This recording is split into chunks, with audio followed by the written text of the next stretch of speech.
One more mini vlog, sofa cleaning mini vlog అనమాట. మా sofas చూడండి, అసలు 1.5 year అవుతుంది ఈ సోఫాస్ యూజ్ చేసి. అసలు ఎన్ని మరకలు ఉన్నాయో చూడండి.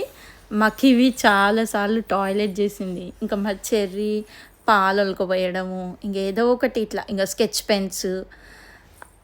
సోఫాల అవతారం ఇలా ఉందన్నమాట. సో ఇలా కాదు అని చెప్పి మేమైతే ఇన్స్టాగ్రామ్లో ఒక సోఫా క్లీనింగ్ ఏజెన్సీని అయితే కాంటాక్ట్ అయ్యి వాళ్ళని పిలిపించాము.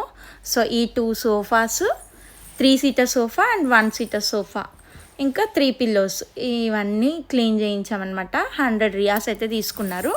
క్లీనింగ్ అయితే మంచిగా చేశారు. సర్వీస్ అయితే చాలా బాగుంది.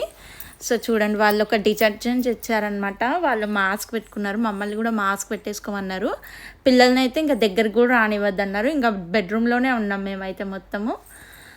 ఇక చూడండి, మొత్తం క్లీనప్ చేస్తున్నారు వాళ్ళు. ఫస్ట్ స్టెయిన్స్ ఎక్కడైతే ఉంటాయో అక్కడ బాగా డిటర్జెంట్ పెట్టేసి మొత్తం సోఫా అంతా వెట్ చేసిన తర్వాత ఇట్లా క్లీనప్ చేస్తున్నారు. మేము ఇది పోలాండ్లో ఉన్నప్పుడు అయితే మేమే చేసుకున్నాము, ఆ మిషన్ రెంట్కి తీసుకొచ్చి. అండ్ ఇక్కడ మాత్రం ఇట్లా వాళ్ళే వచ్చి చేశారనమాట. సో సర్వీస్ అయితే చాలా బాగుండే. సో ఇది క్లీనింగ్ చేసిన తర్వాత అయితే ఒక 4 hours వరకు యూజ్ చేయొద్దని చెప్పారు.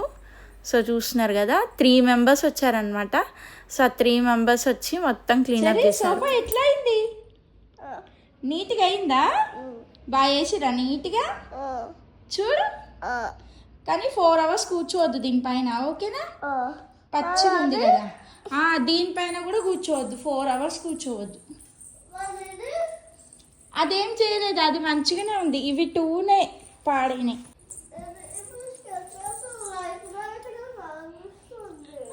స్కెచెస్ లైట్ కనిపిస్తున్నాయా? మరి స్కెచెస్ పెట్టొద్దు ఇంకోసారి. కివి ఎక్కొద్దు, కివి ఇప్పుడే ఆరనివ్వు. ఇగో పచ్చిగా ఉంది, కొంచెం ఆరనివ్వు తల్లి. ఎక్కొద్దు. Good boy Cherry. చెల్ల కూడా గుడ్ గర్ల్, కానీ తెలియదు ఆమెకి, ఓకేనా? ఎక్కొద్దు కివి, ఈరోజు మొత్తం ఎక్కొద్దు. 4 hours ఎక్కొద్దువి, కూర్చోవద్దు దీనిపైన, ఓకేనా? Kiwi hi.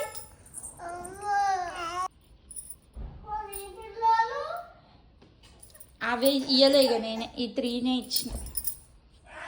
ఇంకోటి కూడా